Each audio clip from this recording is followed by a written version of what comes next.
2020 world കപ്പുമായി ബന്ധപ്പെട്ട് പാകിസ്ഥാന്റെ comedy ഡ്രാമകൾ ഇങ്ങനെ തുടർന്നുകൊണ്ടേയിരിക്കുകയാണ്. ബംഗ്ലാദേശിനെ പിന്തുണച്ച് ബംഗ്ലാദേശ് ടൂർണമെന്റിൽ നിന്ന് തന്നെ ഔട്ടായി. പകരം സ്കോട്ട്ലൻഡ് എത്തി.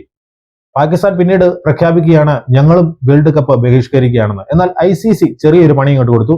വേൾഡ് കപ്പ് അങ്ങനെ ബഹിഷ്കരിച്ചു കഴിഞ്ഞാൽ നിങ്ങൾക്ക് മുട്ടം പണി കിട്ടും.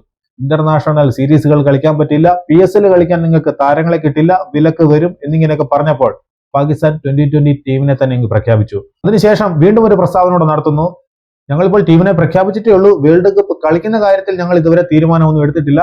പ്രധാനമന്ത്രിയുമായിട്ട് കൂടിക്കാഴ്ച നടത്തിയതിനു ശേഷമേ അത് തീരുമാനിക്കുമെന്നാണ്. വെള്ളിയാഴ്ചയോ തിങ്കളാഴ്ചയോ തീരുമാനം പറയാമെന്നുമാണ് അവർ പറഞ്ഞിരിക്കുന്നത്. മറ്റൊരു പ്രസ്താവന നടത്തുന്നു. ഇനി അഥവാ വേൾഡ് കപ്പ് ഞങ്ങൾ ബഹിഷ്കരിച്ചില്ലെങ്കിൽ ഇന്ത്യയുമായിട്ടുള്ള മത്സരം മാത്രം ഞങ്ങൾ ബഹിഷ്കരിക്കുന്നതിനെ കുറിച്ചാണ് ആലോചിക്കുന്നത്. എന്തോ കാര്യത്തിനാണ് പാകിസ്ഥാൻ ഇന്ത്യയുമായിട്ടുള്ള മത്സരം ബഹിഷ്കരിക്കുന്നതാണ് അറിയാൻ വയ്യാത്തത്. ബംഗ്ലാദേശ് കാരണം പറഞ്ഞത് സുരക്ഷാ പ്രശ്നങ്ങളാൽ ഞങ്ങൾ ഇന്ത്യയിൽ കളിക്കില്ല എന്നാണ്. എന്നാൽ പാകിസ്ഥാന്റെ എല്ലാ മത്സരങ്ങളും ശ്രീലങ്കയിലാണ് ഷെഡ്യൂൾ ചെയ്തിരിക്കുന്നത്. പിന്നെ എന്തുകൊണ്ടാണ് അവർ ഇന്ത്യക്കെതിരെയുള്ള മത്സരം മാത്രം ബഹിഷ്കരിക്കുന്നത്?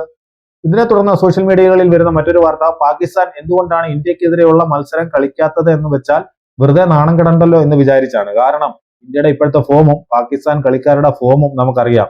ഇന്ത്യയുടെ വന്ന് കളിച്ചു കഴിഞ്ഞാൽ തോറ്റ് തുന്നം പാടി പോകുമെന്ന് അവർക്കറിയാം. ആ ഒരു നാണക്കേട് ഒഴിവാക്കാനാണ് പാകിസ്ഥാൻ ഇന്ത്യയുമായിട്ടുള്ള മത്സരം ബഹിഷ്കരിക്കുന്നതെന്നാണ് പറയുന്നത്. അപ്പോൾ ഇനി പാകിസ്ഥാൻ 2020 വേൾഡ് കപ്പ് മത്സരം മുഴുവൻ ബഹിഷ്കരിച്ചാൽ വേണമെങ്കിൽ ICCക്ക് ബംഗ്ലാദേശിനെ തന്നെ തിരികെ കൊണ്ടുവരാം. പാകിസ്ഥാന്റെ മത്സരം എല്ലാം ഷെഡ്യൂൾ ചെയ്തിരിക്കുന്നത് ശ്രീലങ്കയിലാണല്ലോ.